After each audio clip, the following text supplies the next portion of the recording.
আমি ওর প্রেমিক না, ওর সাথে আমার কোনো সম্পর্ক নেই। আমার একটা পরিচয় আছে, আমি একজন ফটোগ্রাফার।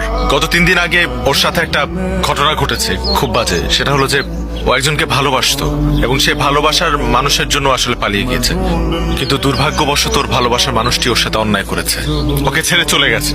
আসেইনি, একা দাঁড়িয়েছিল সেই মানুষটির জন্য। এবং ওই সিচুয়েশনে গত 3 দিন আমি ওনাদের বাসায় ছিলাম।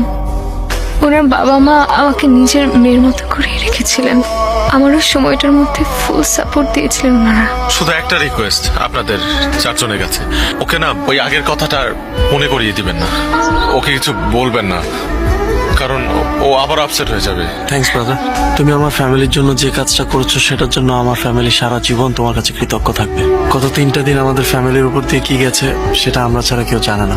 তুমি না থাকলে জিনিসটা হয়তো আরো খারাপ হতে পারত। এটা তোমার বাসা মনে করবা। তুমি আজকে থেকে